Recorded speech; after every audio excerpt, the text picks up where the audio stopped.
नमस्कार बच्चों, हम नागमती वियोग वर्णन पढ़ रहे हैं। कल जैसे आपने पढ़ा था नागमती वियोग वर्णन का आषाढ़ का महीना। जो नागमती वियोग वर्णन में 12 मासा का वर्णन है वह अपना विशेष महत्व रखता है। ऋतु परिवर्तन के साथ साथ ही नागमती की विरह अवस्था का वर्णन भी इसमें किया है। आषाढ़ के महीने में किस प्रकार से विरह उसको और भी अधिक दग्ध करता है उसका वर्णन हमने पढ़ा था। आज देखिए सावन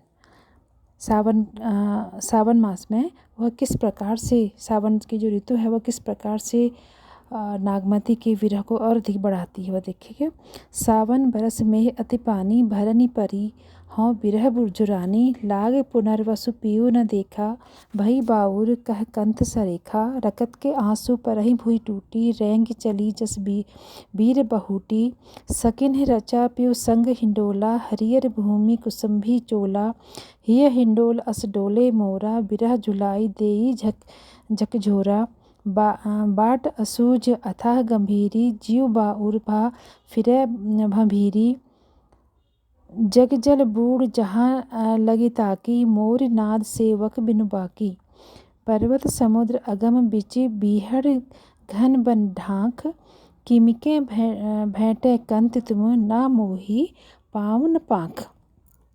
अब यहाँ पर भरनी परी मैंने मूसलाधार जल बरसना, जुरानी मैंने सूखना, सरेखा गुणवान, बीर बहुटी जो होती है एक कीड़ा होता है जो वर्षा के प्रारंभिक दिनों में दिखाई देता है, और हरी मैंने हरी, और भंभीरी मैंने पतंगा नाम का कीड़ा जो वर्षा के दिनों में दीपक के चारों ओर चक्कर लगाता है। खेवक मैंने खेने वाला यानी जो मल्लाह होता है। वन ढाका मैंने ढाक के वन, किमी मैंने किस प्रकार। अब देखिए, सावन बरस में अति पानी भरनी परी, हो बिरह जुरानी। सावन के महीने में बादलों से खूब पानी बरसता है, मूसलाधार जल बरस रहा है, जिसके कारण सब वनस्पतियां हरी भरी होकर पल्लवित और पुष्पित हो रही हैं। लेकिन मैं विरह में सूख रही हूँ, है ना। हाँ, विरह जुरानी में विरह में निरंतर सूखी जा रही हूँ। लाग पुनर्वसु पियु न देखा, बही बाउर का कंठ सरेखा। पुनर्वसु नक्षत्र लग गया है, अर्थात आषाढ़ का शुक्ल पक्ष प्रारंभ हो गया है। अब तक तो प्रीतम को आ ही जाना चाहिए था, क्या प्रीतम ने उसे नहीं देखा? उसके लौटने का समय हो गया है ना। वो सोचती है कि प्रीतम को उसकी जरा भी स्मृति नहीं आती है, कि उसको यह नहीं लगता कि उसके लौटने का समय हो गया है। वह चतुर प्रीतम अब कहाँ है, यह सोच सोच कर मैं बावली हो रही हूँ। और उसके वो प्रीतम के वियोग में सोच सोच के बावली हो रही है, रो रही है। तो कह रही है, मेरे जो रक्त के आंसू पृथ्वी पर बिखर रहे हैं वह मानो बीर बहुटियों के रूप में रेंग रहे। उसकी आंखों से रक्त के आंसू नीचे की ज़मीन पर गिर रहे हैं, तो वो बीर बहुटियों के समान प्रतीत हो रही हैं। मेरी सखियों ने अपने प्रीतमों के साथ झूलने के लिए हिंडोला डाला है, था झूला डाला है ना। सखी ने रचा पियु संग हिंडोला, हरियर भूमि कुसुम्भी चोला। तो उनके हिंडोला झूला डाला है। हरी भरी भूमि को देखकर उनका जो वस्त्र है, चोला है, वह कुसुम्भी हो रहा है। अर्थात ऋतु की हरियाली ने उन्हें प्रीतम के रंग में ऐसा रंग दिया है कि वे उसी के रंग में मस्त हो गई हैं। परंतु मेरा हृदय तो हिंडोलों की तरह ऊपर नीचे हो रहा है। जिस प्रकार से हिंडोला ऊपर नीचे होता है, तो यहाँ पर नागमती की जो विरह की व्यथा है वह उस हिंडोले के माध्यम से भी व्यक्त हो रही है। तो कह रही कि मेरा हृदय तो हिंडोले की तरह ऊपर नीचे हो रहा है, और विरह जो है झकोले देकर उसे झुला रहा है। विरह जो है वही उसको झकोले दे रहा है। बाट असूज अथाह गंभीरी, जीव बाउर भा फिरे जंभीरी। तो कह रही है, विरह झकोले देकर झुला रहा है, चारों ओर मार्ग असूज है, अथाह है तथा गंभीर है। मेरा चित्त पागल सा होकर भंभीरी के समान घूम रहा है। जहाँ तक दृष्टि जाती है चारों ओर जल ही जल दिखाई देता है ना। जग जल बूढ़ जहाँ लगी ताकी, मोर नाद सेवक बिनु भांकी। तो चारों ओर जल ही जल दिखाई दे रहा है, यानी समस्त पृथ्वी जल में डूबी हुई है। उस अपार जल राशि में मेरी नाव बिना खेने वाले के ठहरी हुई है, अर्थात उसके पास पार लगाने वाला प्रीतम वहाँ पर नहीं है। उसका प्रीतम आज तक यहाँ नहीं है, तो मेरी नाव को पार भला कौन लगाएगा? मेरा नाविक तो यहाँ पर है ही नहीं, मेरा प्रीतम रूपी नाविक नहीं है। पर्वत समुद्र अगम बिच बीहड़ घन बन ढाक, किमिके बहटो कंत तुम ना मोही पाँव न पाक। कह रही है पर्वत अगम समुद्र बीहड़ वन ढाक के जंगल मेरे प्रीतम के बीच में हैं, अर्थात बड़े बड़े पर्वत हैं और अगम समुद्र है, बीहड़ जंगल हैं और ढाक के जो बड़े बड़े जंगल हैं वो मेरे और मेरे प्रीतम के बीच में हैं। हे प्रीतम, इन सबको पार करके मैं तुमसे कैसे मिलूं?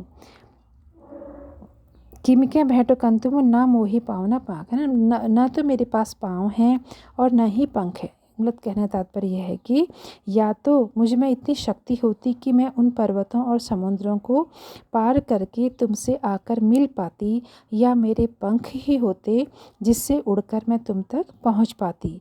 यदि ऐसा होता तो मुझे आज यह कष्ट नहीं उठाना पड़ता। इस प्रकार से उसकी जो विरह की दशा है वह कितनी मजबूर है कि वो कह रही कि न तो मेरे पास पाँव है न पंख है, क्योंकि उसके शक्ति नहीं है कि इतने बीहड़ जंगलों को पार कर सके, और न ही उसके पास पंख हैं जो प्रीतम के पास वो जा सकती है। इसलिए वह उसकी असमर्थता व्यक्त करती है। देखिए यहाँ पर जो पुनर्वसु लागू पुनर्वसु है, इस पंक्ति में नागमती की एक बड़ी मार्मिक बात है। वो कहती है पुनर्वसु लगा पर प्रिय ने उसे देखा ही नहीं।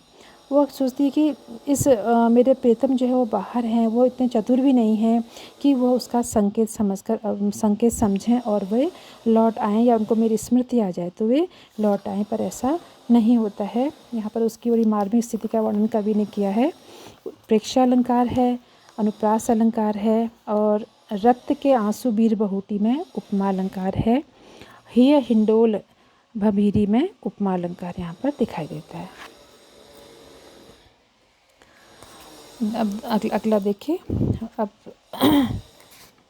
सावन के बाद में अब देखिए भादो का वर्णन, है ना। भादो दूभर अति भारी, कैसे भरें रैन अंधियारी, मंदिर सून पीव अनतें बसा, सेज नागिनी फिर डसा, रहों अकेली गहे एक पाटी, नैन पसारी मरो ही भाटी, चमक बीज घन गरज तरासा, बिरह काल जोई जीव गरासा, बरसे मघा झकोरी झकोरी, मोरी दुवि नैन चुएं जस ओरी, धनी सूखे भरे भादो माहा, अबहुन आनहि सींचन ही नाहा, पूर्वा लाग भूमि जलपूरी, आक जवास भई तसझूरी, जलथल भरे अपूर सब, धरनी गगन मिल एक, धनी जोबन अवगाह महें, दे बूढ़त प्यो टेक।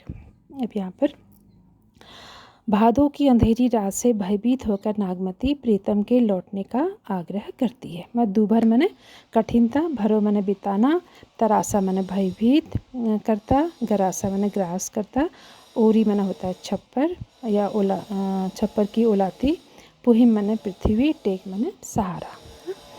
अब कहती है कि भादों का महीना नागमती को और भी भयानक प्रतीत होता है ना। भादो दूभर अति भारी, कैसे भरो रहने अंधियारी, अत्यधिक भयानक प्रतीत हो रहा है।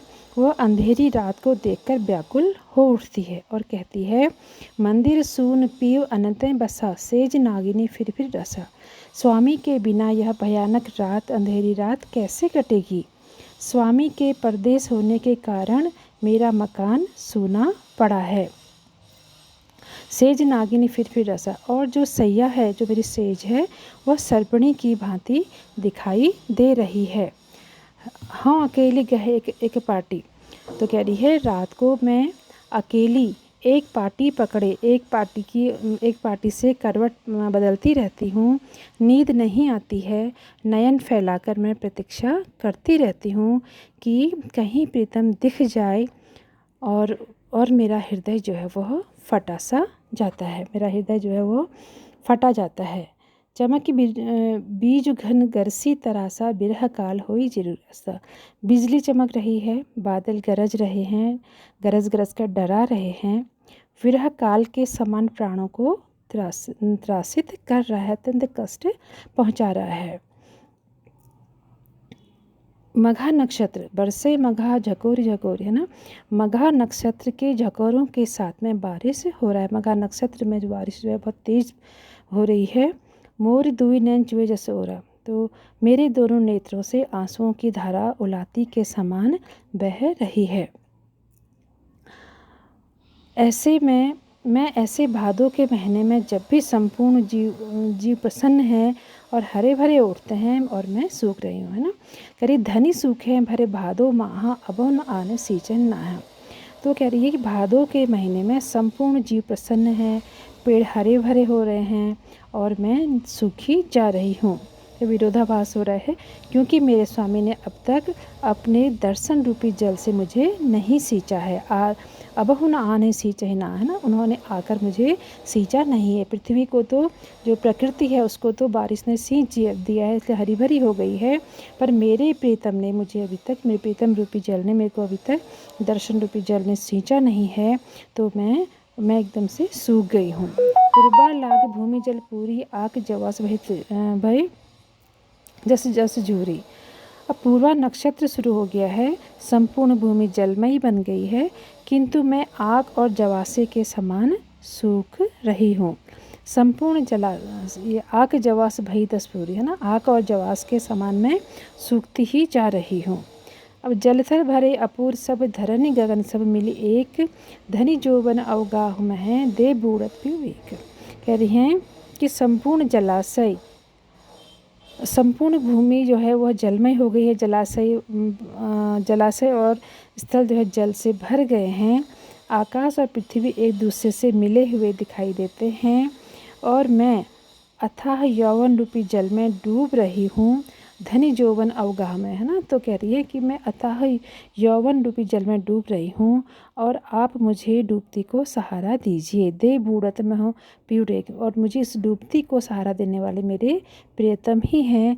वो आकर मुझे इस डूबते हुए जीव को सहारा प्रदान करें। अब यहाँ पर भादो जो है वो प्रकृति को उद्दीपन रूप में प्रस्तुत किया गया है और सेज नागरी में रूपक अलंकार है और इसमें जौवन में अवगाह माने उपमा अलंकार है ना। और इसमें अनुप्रास अलंकार भी है। बाकी कल पढ़ाएंगे।